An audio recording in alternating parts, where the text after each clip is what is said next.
You're listening to the Productive Therapist Podcast, the world's greatest and most brilliant resource for busy therapists who'd rather be laying on a beach in Hawaii.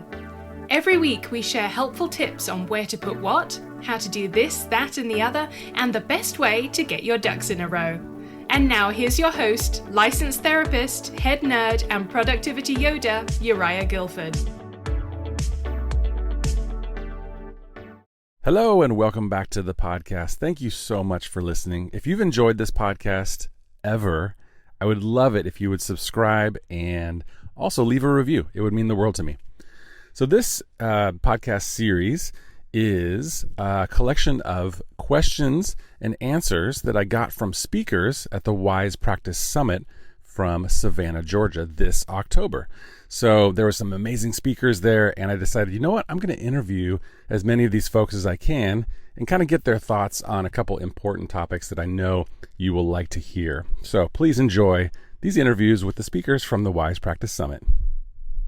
What is your name, your business name, and your favorite band from your high school years? My name is Laura Long. My business name is Your Badass Therapy Practice. And my favorite band from high school was a band that was local to Charleston, South Carolina, and it was called Jump Little Children.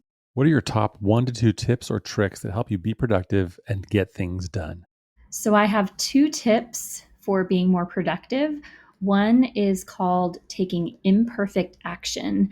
Imperfect action basically means doing the very next best thing that we think we need to do without having all of the answers or knowing exactly what the next thing really should be. We just go for it and take that next step, that imperfect action towards whatever our goal is without feeling like we have to know with 100% certainty what the next step actually is. My second tip is what I refer to as whole-assing. So once you've decided what that very next step is that you want to take imperfect action on, you then stay laser focused on that task so that you don't get distracted or overwhelmed or bogged down in all of the myriad of other things that you could be doing. You're just whole-assing whatever that task is that you decided to take imperfect action on. What systems, tools, or rules help you get and stay organized? So this is a big question. What I have found is that any tool I use can work and be really effective as long as I stick with it. So rather than looking around for the absolute best tool or system or program, I just pick one and I learn absolutely everything I can about that program or platform.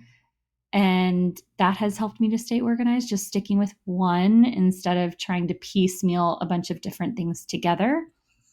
A rule that I have is to always try to time block. So if I'm really trying to get organized and complete a big task or one that requires a lot of steps, whenever possible, I try to devote multiple hours to that thing in one setting rather than taking 10 minutes here or 15 minutes there.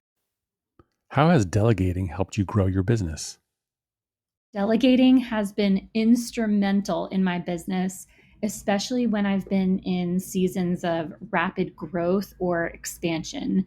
There's only so many hours in a day, and my energy really can only be spent doing things that are more high level for my business rather than the more trivial, mundane, but still necessary tasks. So when I've been able to delegate, I've actually found that there are people who are way better at those tasks than I am to begin with.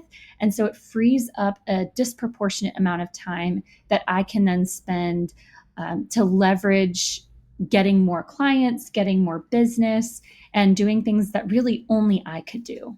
What encouraging message would you like to share with the therapists at the Wise Practice Summit? I would say in this season of life where social media is so prevalent and many of us are on many different platforms, both professionally and personally, I would say that it's really important to try not to compare yourself and your situation, especially from a business perspective, to what you think other people are doing.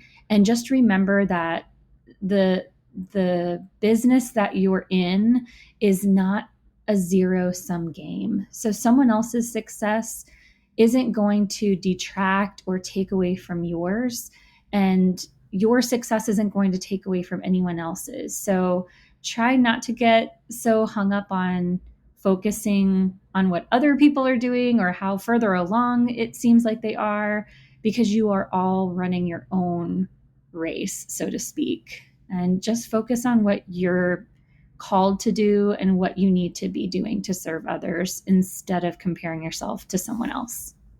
And finally, where can people go to learn more about you, your products, and your services?